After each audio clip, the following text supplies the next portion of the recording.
nos has traído hasta aquí. No. Mis queridos hermanos, buenos días tengan ustedes en el nombre de Cristo Jesús. Hoy estamos aquí presentes para conocer la palabra del Señor. El Señor tiene en cada sermón, hermano, ténganlo muy presente. Cada vez que escuchamos la palabra de Dios, Dios quiere llegar a nuestro corazón. Dios tiene el propósito el Señor con su palabra. Tal vez alguien esté pasando una situación, esté deprimido, está en una aflicción, de repente está alegre, o de repente pues está, como dijeron antes, están de viaje, está regresando, está yendo, pero en una situación del día en que estamos. Hay muchos, dice, que yo estaba en esta situación y escuché la palabra y Dios me hablaba a mí me hablaba. Porque el Señor siempre tiene un propósito, hermano, y no es un propósito de ahora. El Señor conoce nuestro problema, nuestro andar, nuestra alegría, nuestra tristeza, nuestra necesidad, mucho antes que esta suceda. El amor del Señor es muy grande, hermano. Nos ama. Sino que nosotros, sus siervos, su líder, en otra palabra, todos somos sus siervos. Todos, desde el más chico al más grande. Solamente Él conoce nuestro corazón. Hasta dónde somos sus siervos, somos fieles a Él. Si refleja nuestras vidas, nuestra palabra, si refleja que nuestra vida sea lo que dice nuestra boca. Pero Dios es misericordioso, Dios es amor. Dios todo lo sabe, pero Dios también tiene misericordia en nosotros. Por eso le dije de un comienzo, Dios tiene un propósito. De repente estamos actuando mal, o estamos en pecado, o no, estamos alegres, estamos bien con el Señor. Pero ahí está la palabra del Señor. Donde si estás alegre te va a decir que, ay Señor, gracias por tu palabra. Esa ha sido para mí, que estoy alegre, contento con mi familia, reunido. O tantas situaciones que Dios ya sabe. Como le dije, desde que esta situación se genere. Así es. Por eso me ha gustado mucho la última canción. Mucho me ha gustado la canción. Me ha dicho recordar esta canción de muchos años. Pero siempre permanece. La palabra del Señor permanece para siempre. Y nos llama mucho las veces, no solamente a reflexión, sino que el amor que tenemos para con Él sale en ese momento de nuestro corazón. Y nos recuerda mucho de las cosas.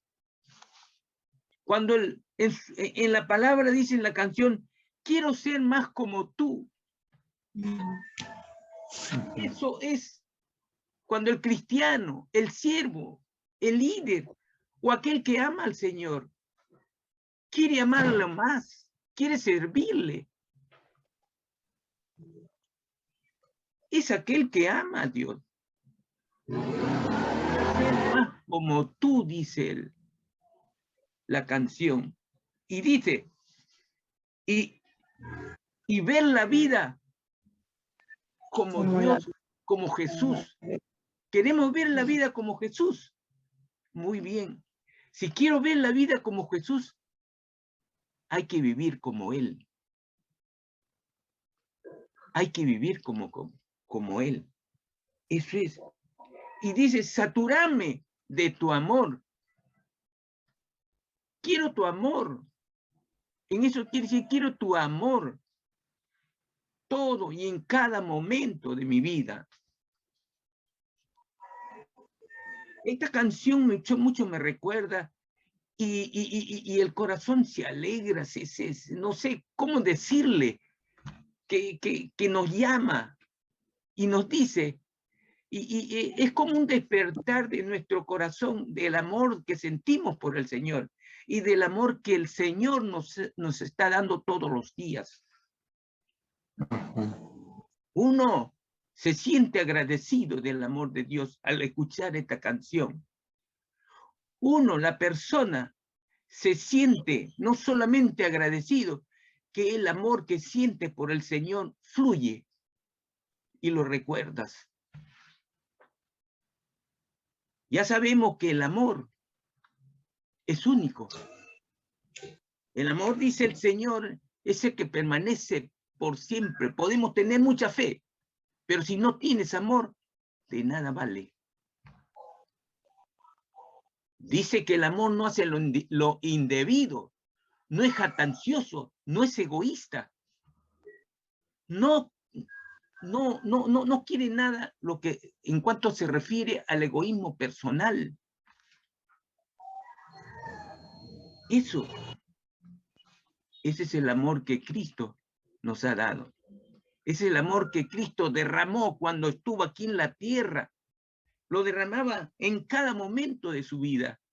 Y no solamente el amor nos enseñaba hacia aquellos que lo buscaban, sino también el amor a su Padre, y nos enseñaban al Señor. Porque él siempre mencionaba al Padre Jehová. Siempre hablaba de él. Siempre. Nosotros como hijos que tenemos un papá y mamá, mencionamos, lo recordamos a él. Delante de nuestros hijos aquellos, y decirle, cuando yo era chica, cuando yo era chico, mi madre, mi padre me enseñaba, y si soy así, así soy. ¿Cuánto más debemos hablar de Cristo? Y eso quiere decir glorificar a Cristo. Ese glorificar a Jesús. ¿Cuántas veces esta boca ustedes han escuchado? ¿Cuánto me ha bendecido el Señor? Más allá de lo que yo he podido desear. Cuando no le conocía, decía que era mi esfuerzo. Decía que yo era así. Pero cuando conocí al Señor, todo ese velo mentiroso, nubloso, se cayó. ¿Por qué? Porque el que me hizo así fue Cristo. Su amor, que vino a través de mi madre. Así es. ¿Quién le dio trabajo a mi padre? El Señor. Ya tenía un propósito para que a Fernando mañana más tarde le predique su santo nombre. Así es. Ese es el amor de Dios, que viene mucho más antes. El Señor nos apartó desde el vientre de nuestra madre. Él nos apartó. Así es. Ahora veamos, hermanos. Hoy tenemos el tema, ama a tu prójimo como a ti mismo. Ama a tu prójimo como a ti mismo. Ajá. Pero vamos a ver el reflejo en el texto de Efesios 4:12.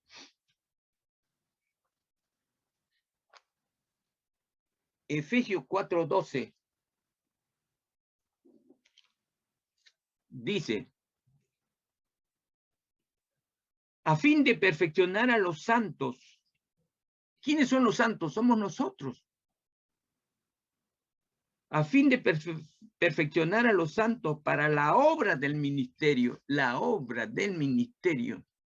¿Tenemos un ministerio cada uno? Sí. ¿Tenemos la obligación de tener un ministerio? Sí, porque el Señor lo dice y lo dice en su palabra. Cuando vemos Mateo, capítulo 28, versículo 20. Y tenemos aquí, dice, seguimos, a fin de perfeccionar a los santos para la obra del ministerio, para la edificación del cuerpo de Cristo, para la edificación del cuerpo de Cristo.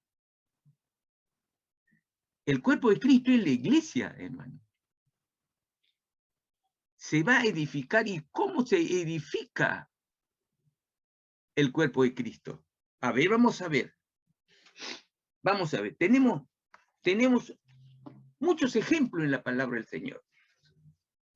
Y tenemos el primer mandamiento. ¿Qué es lo que nos dice el primer mandamiento en los 10 que le dio el Señor a Moisés? Y el Moisés lo dio a su pueblo que estuvo en el desierto y que no pasaron los padres a la tierra prometida. Los 10 mandamientos, el primero, amar a Dios sobre todas las cosas. Ama a Dios con toda tu mente, con toda tu fuerza. Pero ¿cuál es el segundo mandamiento? Lo que nos habla, aquí nos está indicando en el tema. Tenemos, dice, ama a tu prójimo como a ti mismo. Ama a tu prójimo. Ya ustedes saben que no faltó alguien cuando nuestro Señor Jesucristo estuvo aquí en la tierra en los 3 años que estuvo en su vida de popularidad, predicando el Señor. No faltó quien le puso a prueba al Señor. Cuando le dijo el primer mandamiento, pero el Señor lo dijo así en forma sintética y resumida. Pero después le dijo cuál es el segundo mandamiento. Pero lo desafió con una tercera pregunta cuando le dice, ¿quién es tu prójimo? ¿Quién es tu prójimo? Ahora, pero el Señor, pues, de frente, no, por aquel entonces el Señor tenía su costumbre de la enseñanza mediante la parábola. Y esta parábola lo vamos a ver por favor, en Lucas 10:25, dice el buen samaritano. Ya conocemos muchas de las veces, hemos leído esta parábola del buen samaritano. Dice, aquí un intérprete de la ley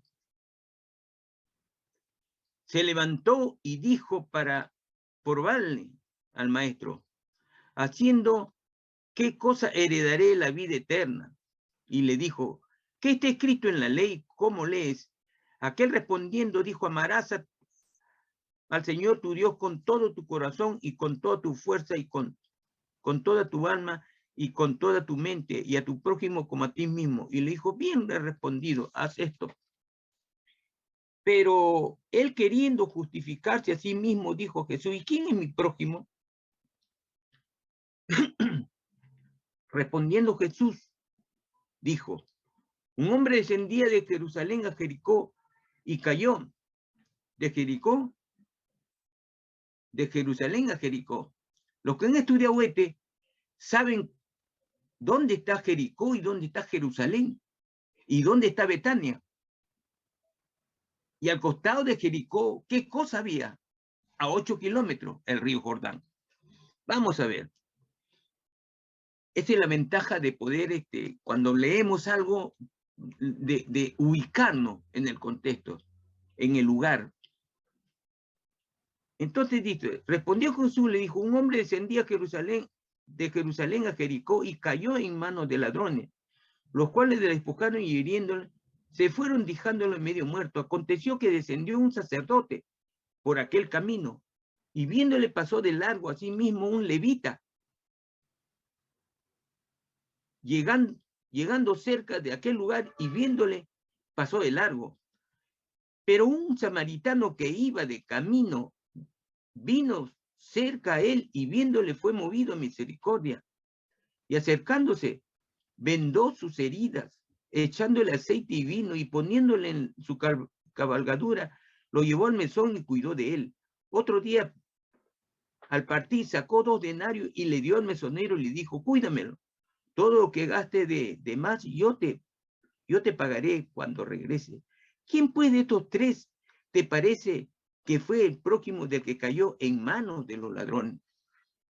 Pero hermano, aquí vemos, y siempre se ha mencionado que justamente los religiosos son los que tienen el amor hacia el prójimo. No solamente porque lo saben, sino que, acuérdense que los fariseos, los religiosos por aquel entonces, eran hipócritas porque aparentaban ser lo que no son. Estaba un herido ahí, lo habían herido. Pero este herido, pues, dice que no se podía levantar. ¿Qué habían hecho los ladrones? ¿Qué habían hecho el que le hirió? Lo habían dejado medio muerto. Pero vino un sacerdote, lo miró, le vio que está tendido. Este hombre necesitaba de alguien, de una ayuda. Pero ¿qué pasó? El sacerdote tenía amor en su corazón. Pero parece, como pasó de largo, parece que no había amor. Su corazón era duro ante las necesidades. ¿De quién? De su prójimo, de un herido, de aquel que necesita ayuda. ¿El sacerdote podía haberle ayudado? Sí, sí podía haberle ayudado. Sí podía. Porque aún teniendo la prioridad de tener algo que hacer, la prioridad era el herido que tenía. ¿Por qué? Porque el amor al prójimo, el amor es lo que le dije al comienzo. Si no hay amor, aunque tenga fe,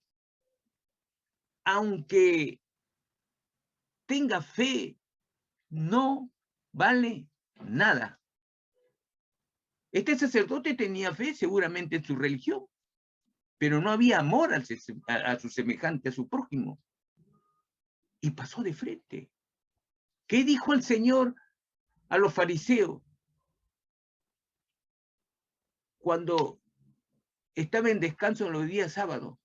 Y le dijo: hipócritas, ustedes si su oveja se cayese a un foso, ¿ustedes no lo levantan, no lo sacan para salvarlo? ¿Por qué no hacerlo? Cuando la prioridad es sacar al que está herido, atender al que está herido. Aquí nos está enseñando que deberíamos de que no hay necesidad de ser un sacerdote para proceder lo que todo el mundo puede decir. ¿Qué puede decir? Si va un cura por ahí, un sacerdote, y no atiende al herido que está en necesidad en una calle, y si pasa un pastor por ahí, ¿qué pasa? Y alguien lo ve. O si pasa un hermano, una hermana, que es líder en una iglesia, pero no se asemeja nada al samaritano, se asemeja más al sacerdote, que pasa sin importarle. ¿Cuál es el amor que está en su corazón? ¿Ha sembrado el amor de Cristo en su corazón? No lo hay como este sacerdote. La necesidad que estaba de este hombre, no había. No había ningún amor aquí en el sacerdote. Lo mismo sucedió con el escriba. Su corazón, ¿qué era? Su corazón no había en su corazón. Toda cosa podría haber, pero había amor, no había. El herido estaba tendido. Yo entiendo que el herido seguramente no podía levantarse. De repente podía hablar y estirar su mano y decirle: ayúdame. Y en esa circunstancia, cuando uno pide ayuda, todos son iguales cuando pasan ahí. Me refiero a que lo ve como una posible ayuda, no como un sacerdote, no como un escriba. Pero aquel que tiene en su corazón el amor de Cristo, acude.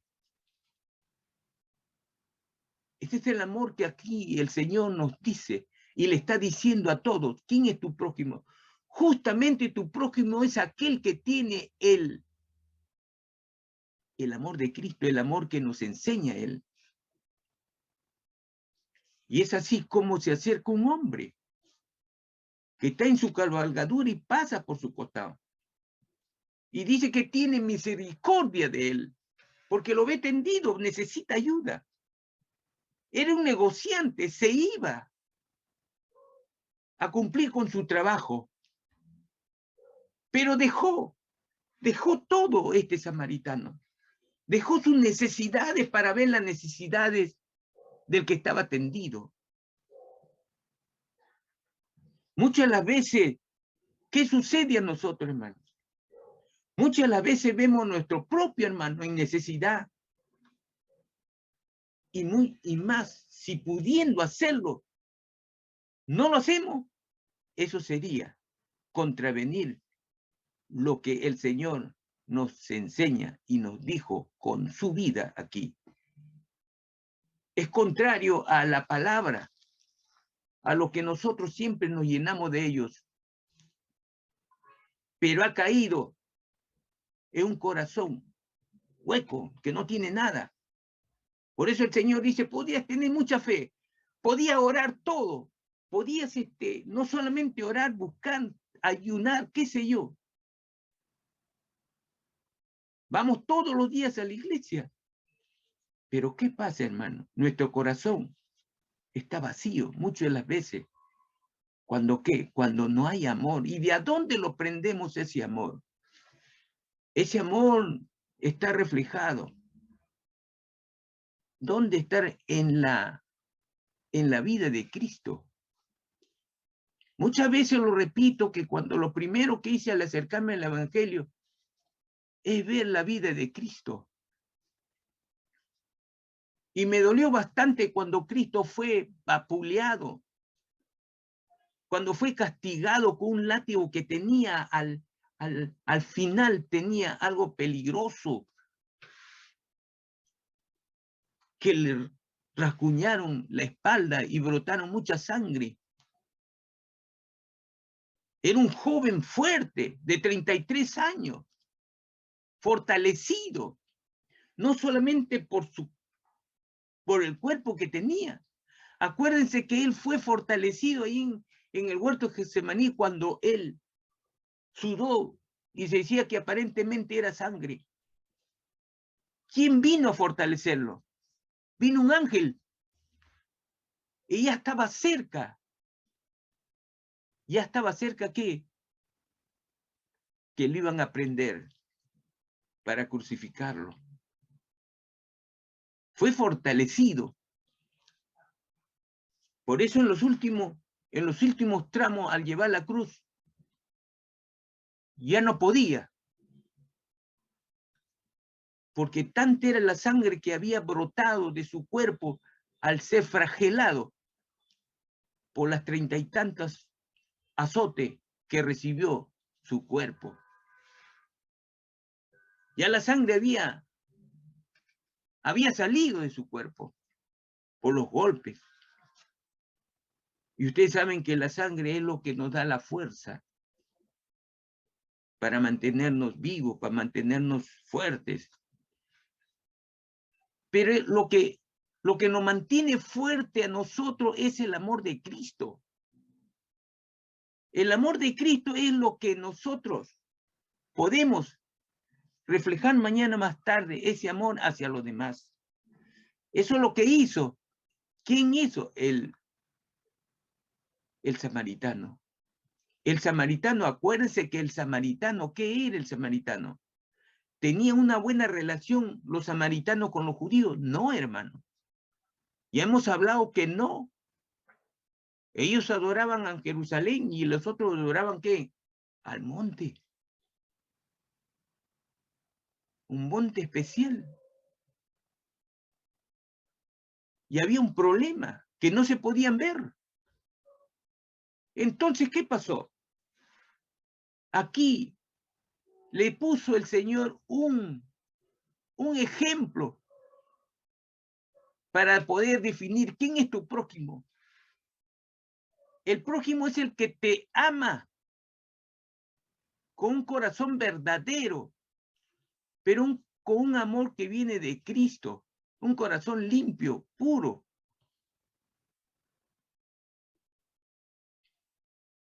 Eso es lo que nos enseña a nosotros cuando nos dice, ama a tu prójimo como a ti mismo. Ama. Haz a tu prójimo lo que tu prójimo quiere que haga contigo. Ese es.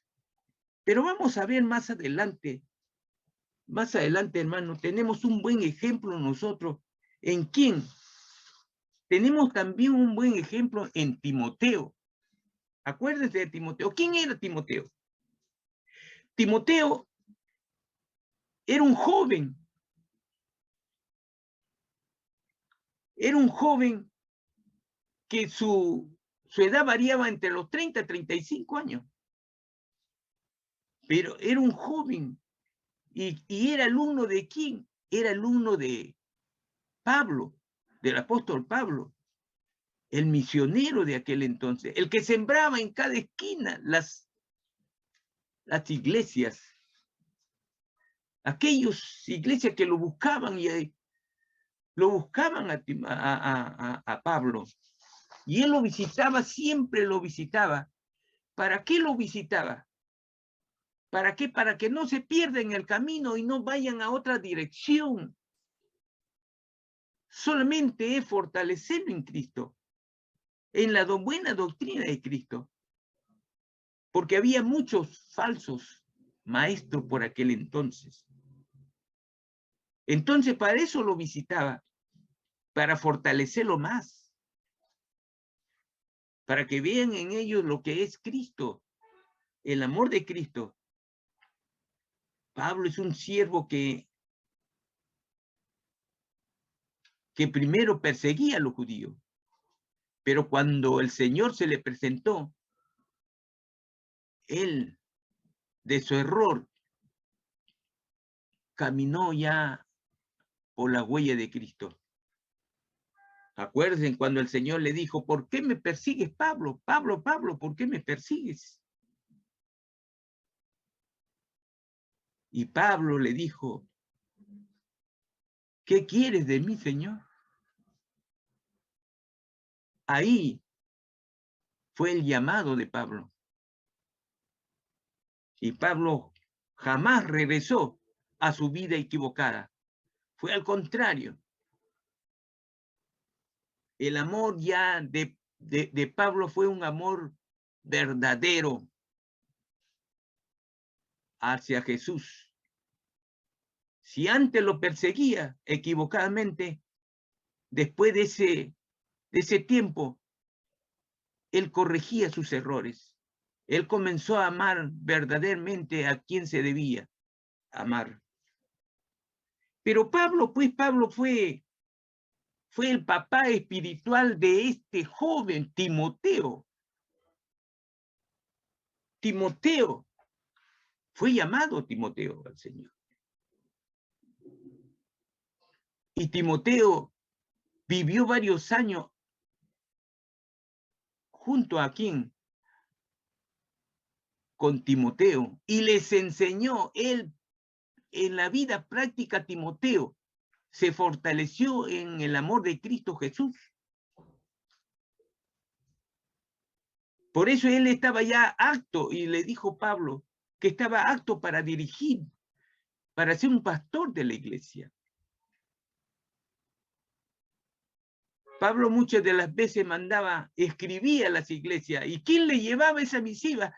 Esas cartas, las epístolas que llamamos. Timoteo. Era su secretario personal, privado, por decirlo de otra manera. Y Timoteo, un jovencito, que con esta experiencia, su corazón, era un corazón limpio. comenzó a llenarse de la palabra, del amor de Cristo. Era un joven que tenía mucha fe y amor a Cristo, pero la fe se fortalece en la palabra, en la obediencia a la palabra. Podemos tener una fe al dinero, podemos tener una fe al juego, pero la fe en Cristo es diferente. Por eso se dice que la fe en Cristo Jesús se basa en la obediencia a la palabra de Dios y se fortalece. Este joven que tenía de 30 a 35 años, no nos dice la palabra la edad exacta, pero era un hijo espiritual de Pablo que había aprendido en la experiencia, en la práctica, todo lo que tenía Pablo en su corazón. Él lo había preparado, Pablo lo había preparado a este siervo y le designó un ministerio. ¿Y a qué llamamos ministerio, hermano? Ministerio, pues, llamamos a un acto que llamamos servicio, servir. Y este servir puede ser, ojo, puede ser obligatorio, o como también se dice que el ministerio no solamente es voluntaria. Cuando tenemos un ministerio obligatorio, o sea, ministerio, servir. Pero el cristiano en la iglesia, el ministerio que tiene es voluntario, por amor a Cristo. Si tenemos, por ejemplo, el ministerio de pastor, ¿qué? Es por amor a la grey, por amor a la iglesia.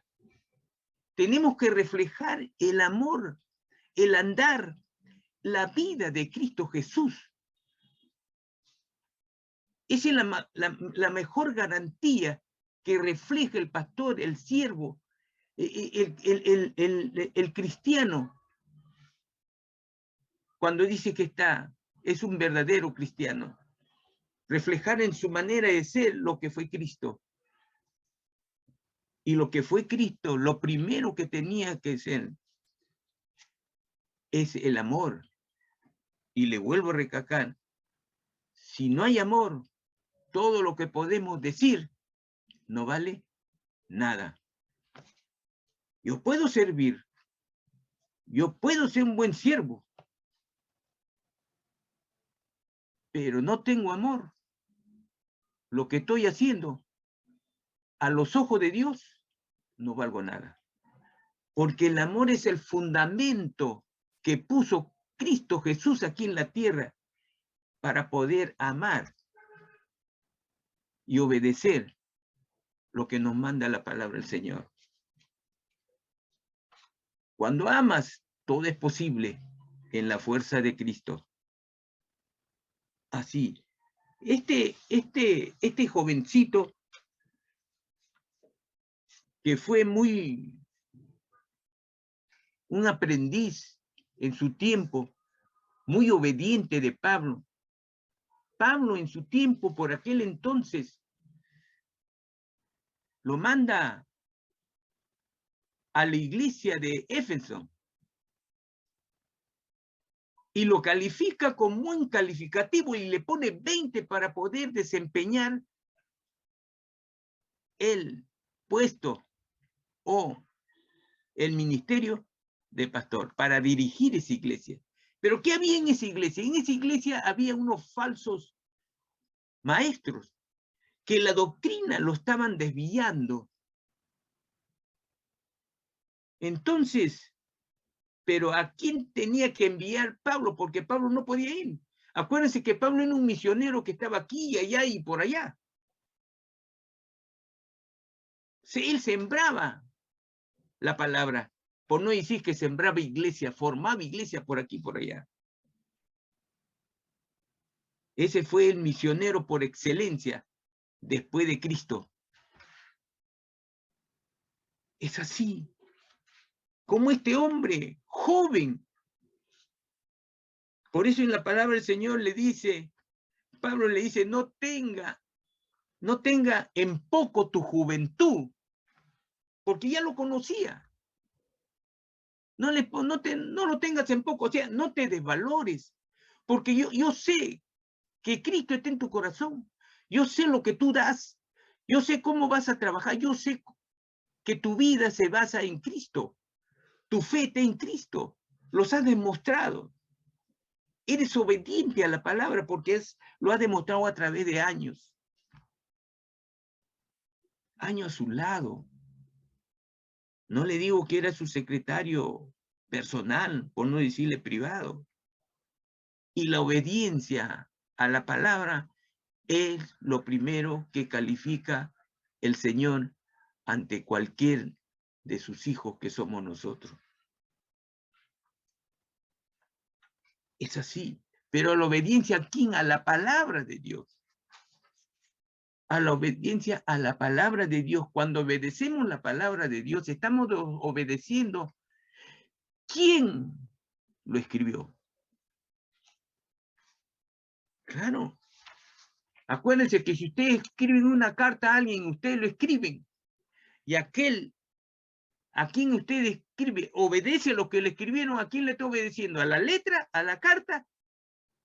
¿O a ustedes que lo escribieron? A ustedes, pero el que escribió. ¿Quién escribió la Biblia?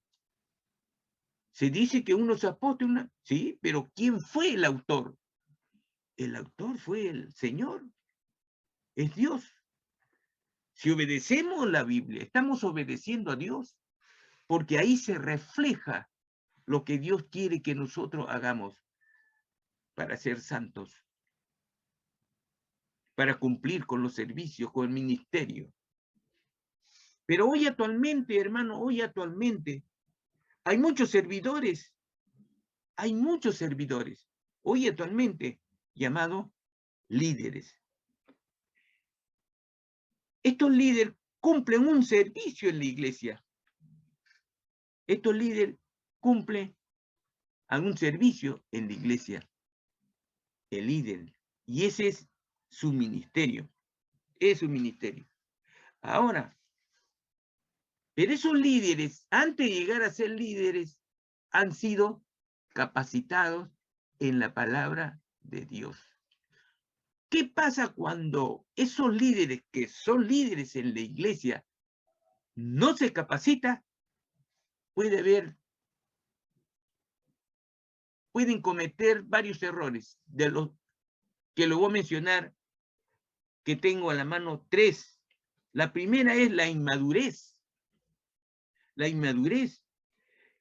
Muchas de las cosas, hay líderes que llevan muchos años en la iglesia, pero no se comprometen con Dios. Llevan muchos años en la iglesia, pero vienen los domingos y se sientan, escuchan la palabra. Escucharon la palabra y cuando salen, llegan a su casa, ya la palabra no está ni siquiera en su corazón.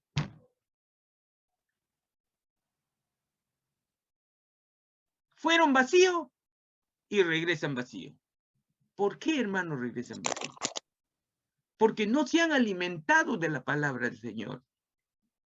Porque aquel que se alimenta de la palabra del Señor, busca capacitarse. Y al capacitarse, ya dejaron de ser inmaduros. ¿Por qué? Porque mañana más tarde van a servir al Señor en cierta área de la iglesia. Esos servicios que lo dan, como por ejemplo, ahí tenemos la hermana Eva en la tesorera.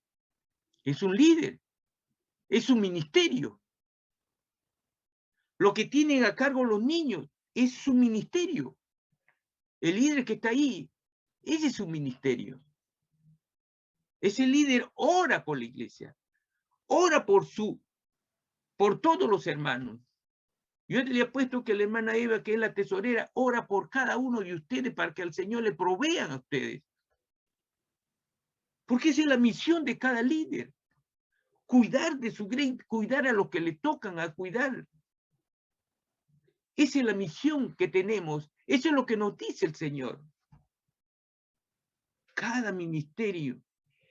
El ministerio es sinónimo de servicio, de servir, de ministrar. Ese se llama ministerio.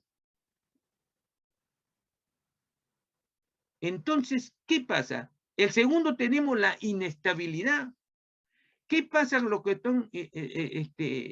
cuando hay inestabilidad? Cuando hay inestabilidad es porque muchos hermanos son inmaduros. Pero cuando son inmaduros por la falta de la palabra del Señor, pueden ser engañados. Porque muchos están en la iglesia 1 año, 2 años y de repente se van a otro. ¿Por qué? Justamente por su falta de madurez. Son inmaduros en la palabra del Señor y son engañados. Y le dicen, no, acá, en esta iglesia, no. Aquí en esta iglesia te vamos a dar esto, te vamos a dar. O sea, le está diciendo que Cristo está en esa iglesia y en el otro no. Ese por falta de conocimiento de la palabra del Señor. Muchas veces no le he dicho, hermano, que el Señor dice, mi pueblo perece por falta de conocimiento, por falta de mi palabra, por falta de mi palabra.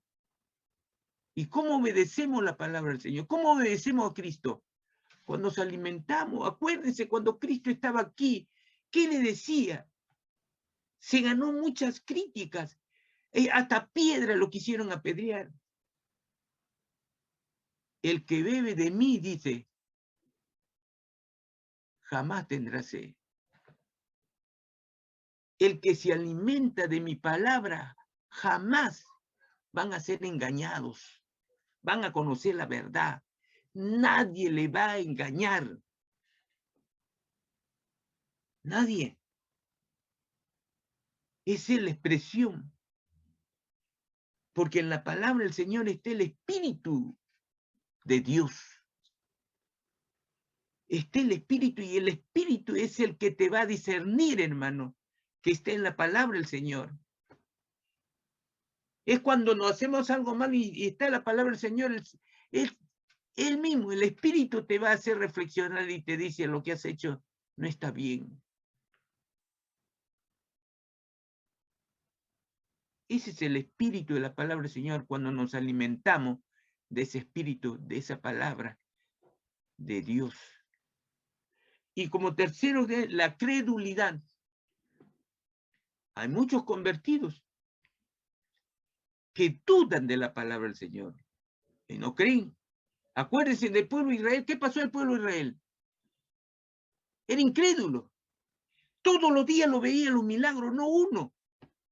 Muchos milagros. Acuérdense que ese estaban en el desierto.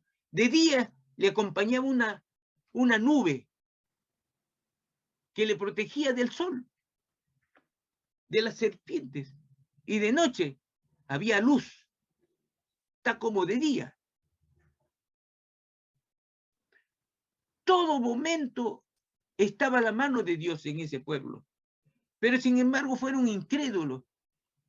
¿Y saben qué, hermano?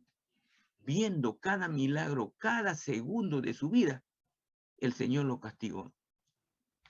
Ellos cuando salieron de Egipto, cuando Moisés le entregó la tabla del Señor, ellos podían haber llegado a la tierra prometida en 1 mes. Y si iban más rápido, menos de 1 mes. Es así. Pero ¿qué pasó? La incredulidad de esta gente renegaba en cada momento del Señor. Le faltaba agua. ¿Y qué decía? Nos han sacado de allá de Egipto que teníamos agua. El Señor le daba pan todos los días. Y decía, y renegaba, en Egipto teníamos carne. Y acá no comemos, nos han traído acá para morirnos. Renegaba. Hermano, renegamos así. Renegamos cuando a veces nos falta un sol. No, hermana. No, hermanos. No es el proceder de un hijo y de una hija de Dios. Clama a Dios. Clama a Dios. Deposita no solamente tu esperanza, tu fe en Dios. Deposita en Él. Clama a Él. Y el Señor, acuérdate, que siempre utiliza a alguien para socorrerte. Siempre utiliza. Ese es el actuar del Señor. Ese es el actuar de Dios, hermano. Cuando nosotros estamos con el Señor todos los días, yo no digo, y no dice la palabra que te va a comprar un avión personal para que te vayas a otro, no, no dice. No lo dice, es al contrario. Tú cuando vas conmigo, dice, vas a sufrir. Vas a pasar por prueba, pero esa prueba te va a fortalecer tu fe en Cristo, porque vas a depender de Él. El amor no solamente va a venir con Él, sino ese amor va a ser con tu prójimo. Es así. Acuérdense que el primer mandamiento es amor a Dios. El segundo, amor a tu prójimo. Cuando tienes un amor de que es el primero, el segundo viene automáticamente, hermano. Es automático. Si ese levita, si ese principal y ese sacerdote verdaderamente tenía amor a Cristo, tenía amor, entonces ese amor, que era el primero y la base, el segundo venía, como dice el Señor, de añadidura. Si añade solamente, no es que primero hago el segundo y después viene el primero, es al contrario. Primero a Dios y el segundo viene por añadidura. Si tú amas a Dios y tienes un servicio en el Señor, el amor a tu prójimo va a venir solito, porque ya está sembrado el amor de Dios en tu corazón. ¿Y cuáles son las características de un cristiano? La característica de un cristiano que está maduro en la fe. Todos llegamos a la iglesia, hermano. En algún momento hemos llegado. Pero cuando hemos llegado, éramos inmaduros, éramos nuevos, no teníamos la capacidad, no habíamos conocido la palabra del Señor. Pero el Señor vino a nuestro corazón, porque fue el momento escogido por Él. Y entonces, ¿qué pasa? Entonces, lo primero que deberíamos hacer es capacitarnos. Es capacitarnos la enseñanza en la doctrina de Cristo. Y con el tiempo vamos a madurar. Y la segunda tenemos que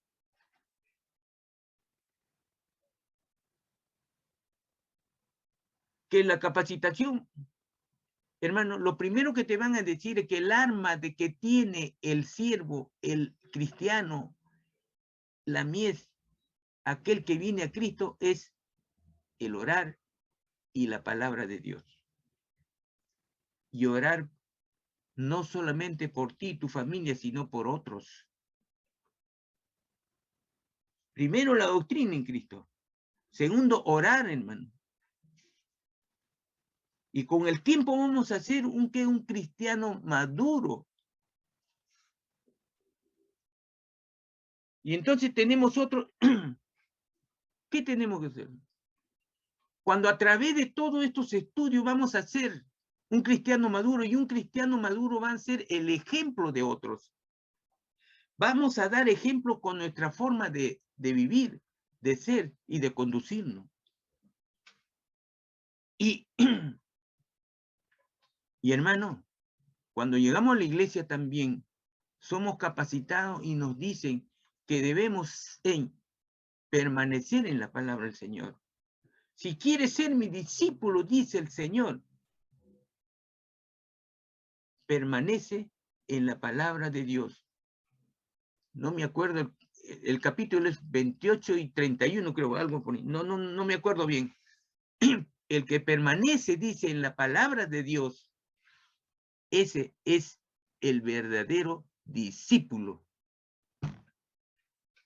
de Dios. Entonces, a través de estas capacitaciones, vamos a ser un cristiano maduro y vamos a servir al Señor, servicio, ministerio. Y tenemos, ahora, tenemos también nos dice cómo procede, cuál es el proceder de todo cristiano. Cuando uno es un siervo de Dios, cuando estás tiempo en la palabra del Señor, cuando llevas tiempo en la iglesia, ¿cómo debe ser tu proceder? Sea en tu ministerio, sea líder. Muchos de los años, hermano, cuando yo he desempeñado hasta el ujier. Inclusive hice las funciones de que está plasmado una separata, las funciones del ujier. He estado varios años ahí. Habré estado, pues, de ujier, habré estado, pues, 4 o 5 años. De ujier nomás. Claro. Me he desempeñado menos en la música, en casi todos los ministerios, menos en la música. Porque para cantar soy 2-0 a la izquierda. Así es que, ¿qué es lo que primero tiene que ser el ujier? Cuando el ujier esté en la puerta, ¿qué es lo que debe de reflejar, hermano? Debe reflejar el amor de Cristo. ¿Y cómo sería el amor de Cristo cuando vienes a la iglesia y tienes que estar como mínimo 15 minutos antes que principie tu turno? Yo estaba 2 turnos, o sea, lo hacía de 3 horas o 4 horas. ¿Por qué? Porque primerito tenía que yo escuchar el sermón anterior a mi turno. El sermón en mi turno. Y cuando ya me tocaba, 15 minutos antes yo salía, oramos y todo el mundo tomaba su posición. Esa es la función, el ministerio del ujier. Muchos le dicen diácono. Claro, eran escogidos, no eran cualquiera.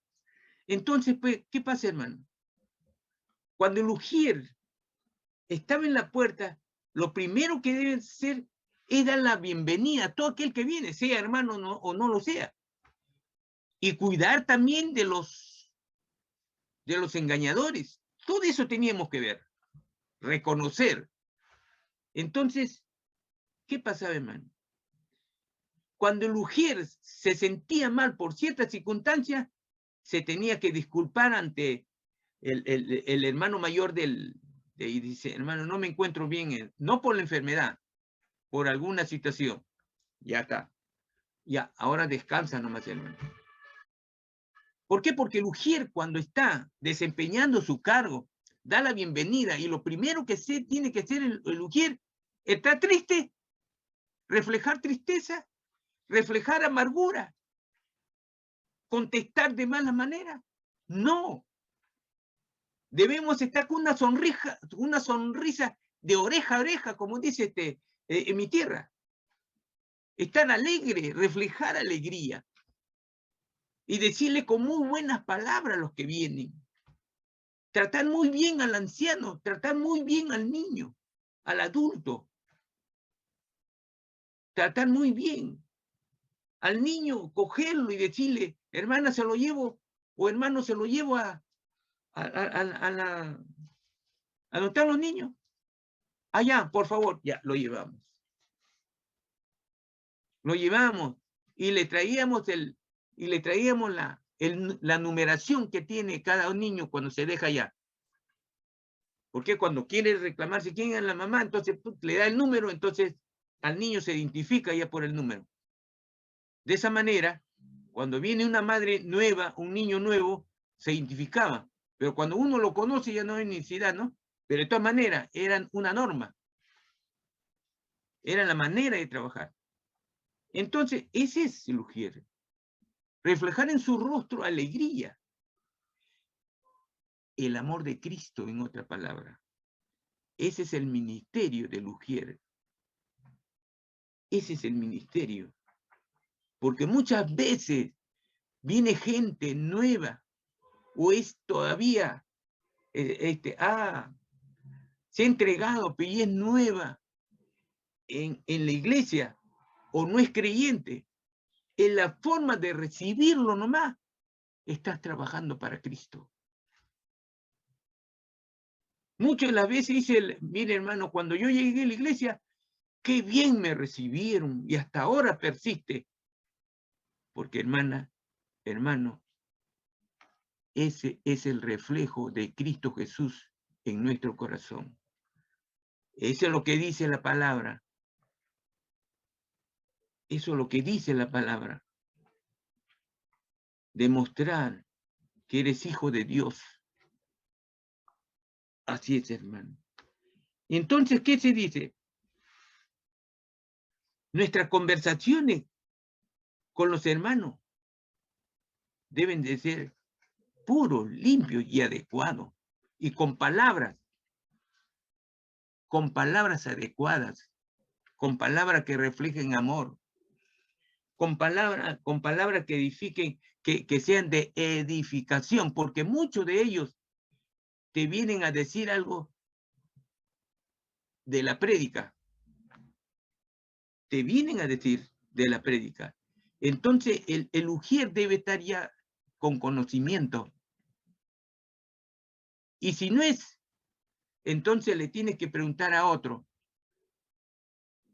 Yo era estudiante del seminario y mis últimos años lo pasé de ujier. Entonces, cualquier cosa que haya, Fernando o el otro hermano. Ya, sí, hermanita, ¿qué es lo que decía? Ve, por favor. Mire, ven, el pastor decía esto. Ah, ya. Mire, por favor. Lo llevaba y lo sentaba y le comenzaba a explicar. Lo hay, hermano. Lo hay. Como también hay cosas que en realidad no es grato, pero tratamos siempre el ujier de que en ese momento poner calma en el asunto.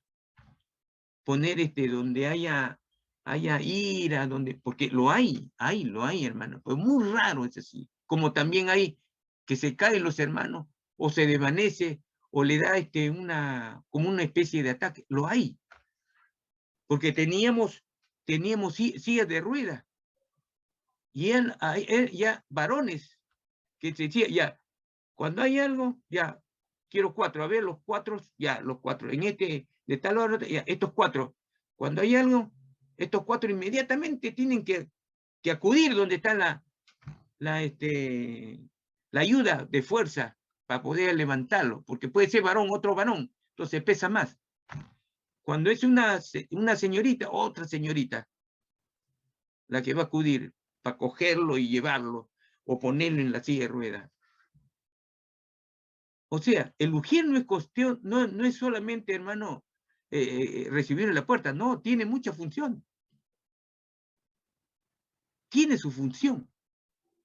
Eso lo vamos a ver mañana más tarde cuando nuestra iglesia de Coyique se formalice y crezca. Yo ruego a Dios, oro al Señor, para que sí fuese. Que rebose la iglesia de gente de santos. Eso es lo que tenemos que orar siempre. Y el amor, hermano, el amor, ¿cómo debe proceder el cristiano cuando ya es maduro? El amor ante todo, el amor de Dios reflejado en nuestros actos. Aún cuando nosotros hablamos, si eres joven y vas a hablar con un anciano, trátalo, así le tengas que exhortar como a un padre. Si tú eres joven, como un padre, respétalo, pero háblale con la palabra del Señor. Eso nos dice la palabra. Y cuando es joven y tú también eres joven, entonces hablarle como joven, pero siempre poniendo la edificación en base a la palabra del Señor. Y cuando es niño al que vas a llamar, hermano, ahí hay un poco hay que ser bien delicado con el niño, porque el niño todo te cree, hermano. Todo es como dice el Señor cuando llamó a los niños. Cuando llamó a los niños dijo, pues, los que son como niños entrarán al reino de Dios. Su corazón es limpio, su corazón no piensa nada mal entendido, pero si le hablamos un entendimiento falso, eso te va a creer y se va a hacer desilusionar de Cristo, no de ti, de la iglesia. Por eso el ungir debe ser capacitado. Es otro líder, es un ministerio. Y el ministerio es capacitación de la palabra del Señor y de la forma como se va a desempeñar. Ese es el ministerio, hermano. Y todo ministerio es en base a lo que el Señor nos dice y le dijo aquí. Ama. El segundo mandamiento, ama a tu prójimo como a ti mismo. Reflejar en tus actos el amor de Dios. Cuando es el amor de Dios, hermano, lo vas a amar como amó Dios a su creación. Se sacrificó por todos nosotros. Eso debe reflejarse en nuestros actos. Eso es el ministerio que cada uno llevamos. Por eso vamos a ver, hermano, 1 Corintios 13:13, la preeminencia del amor. Acá está todo lo que es el amor. Nos dice el Señor, ¿no? Como dice el Señor, en el 1, 13:1, si yo hablase lenguas humanas y angélicas y no tengo amor, vengo a ser como metal que resuena o símbolo que ritiñe. O sea, nada valgo. Nada valgo. Y en el 4 dice, 13:4, el amor es sufrido, es benigno. El amor no tiene envidia. El amor no es jactancioso, no se envanece. Si nosotros ponemos esto en la persona de Cristo, su amor fue sufrido, sufrió por nosotros. Lo quisieron apedrear, le insultaron, aun cuando predicaba. ¿Ustedes no creen que cuando estaba en la sinagoga y dijo, esto se ha cumplido en este momento? La palabra del Señor del Antiguo Testamento al Nuevo Testamento. Y le dijeron, ¿qué? Está perjurando, y lo quisieron apedrear y casi lo llevaron justo casi a un acantilado y quisieron arrojarlo de ahí. ¿Qué pasó? Él pasó en medio de ellos y se retiró. Y no le dijeron nada. Sufrido. Él fue insultado. Le dijeron lo que querían. Él le bastaba solamente pronunciar, no solamente pensar nomás y decir que esto se abra la tierra y lo trague la tierra y se acabó. Pero él no. Él tenía amor a su creación, a nosotros, por aquellos que querían apedrearlo. Y cuando dijo el Señor, le dijo en la cruz al Padre, perdónalo, Señor, porque no saben lo que hacen. ¿Ustedes no creen que en ese momento, cuando le iban a apedrear, qué dijo el Señor? Seguramente le habrá dicho al Señor, perdónalo, Señor, que me quieren apedrear, Padre. Perdónalo, porque no saben que yo soy tu hijo. Pero es así. Entonces vemos a lo que dice 1 Corintios 13:13. 1 Corintios 13:13. Pero vamos a ver el 5, hermano. Un ratito el 5, por favor. 13:5. Dice, no hace nada indebido. No busca lo suyo. No hace las cosas indebidamente. Y no busca lo suyo. O sea, las cosas egoísta, personal. Ese es lo suyo. No se irrita. O sea, no reniega. No hay ira. Y si lo hay, sí lo hay. Y el Señor también lo dice. Cuando dice que tu ira, tu enojo no se debe de ir más allá que cuando el sol ya se apague del día. O sea, tu ira no debe de ser, no debe permanecer. Porque si tu ira, tu rencor permanece en tu corazón, ¿qué va a haber, hermano? Te va a malograr el corazón, o en otra palabra, la vida. Porque se te va, tu corazón se va a sembrar odio. Así es. No guarda rencor. Ahora vamos al 13:13. ¿Qué nos dice el Señor al final? Nos dice, y ahora permanecen la fe, la esperanza, la fe en Cristo, la esperanza que nosotros vamos a ¿qué? A pasar de muerte a vida, a la vida eterna. Y el amor reflejado en Cristo Jesús, ese el que nos demostró estos tres, pero el mayor de ellos es el amor. O sea, dice, y ahora permanece en la fe, todo lo que nos ha dicho el Señor. Debe permanecer la fe en nuestro corazón y la esperanza y el amor. Tres cosas nos manda el Señor. La fe en Él, de creer en Él, en su palabra, y la esperanza que vamos a alcanzar, que tenemos las promesas que tenemos que de pasar de muerte a vida, que vamos a estar con Él.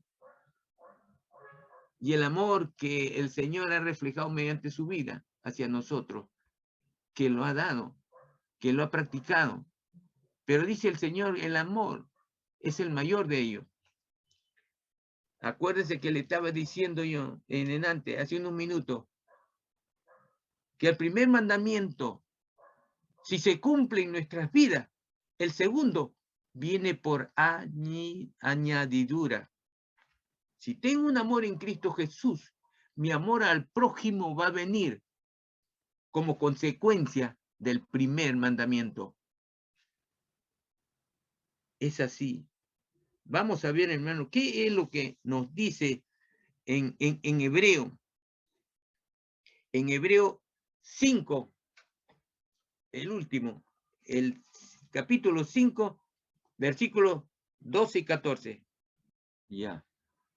Porque debiendo ser ya maestro, después de tanto tiempo tenéis necesidad de que se os vuelva a enseñar cuáles son los primeros rudimentos de la palabra de Dios y habéis llegado a ser tales que tenéis necesidad de leche y no de alimento sólido. Y todo aquel que participa de la leche es inexperto en la palabra de justicia porque es niño. Pero el alimento sólido es para los que han alcanzado madurez, para los que por el uso tienen los sentidos ejercitados en el discernimiento del bien y del mal. Acá nos está diciendo que aquel cristiano, aquel hijo de Dios que no se alimenta de la palabra de Dios, es como un niño. Es como un niño inmaduro, falto de no solamente conocimientos que el actual en su vida para poder tener un ministerio, no va a poder desempeñarlo porque no está capacitado. Pero aquel que se capacita, ya les he dicho que en ETES, al término de ETES, ustedes van a ser unos líderes con conocimiento de la palabra del Señor. Acuérdense que en ETE, cuando terminan ETE, lo primero que aquel que quiere seguir la palabra del Señor en el seminario, lo primero que dice: ustedes han hecho ETE, sí, tienen el conocimiento de la palabra de Dios. ¿Por qué? Porque para ser pastor o un buen líder con la equiparamiento, equidad del pastor, hay que tener mucho conocimiento, si no, ¿cómo es que podemos nosotros aprender?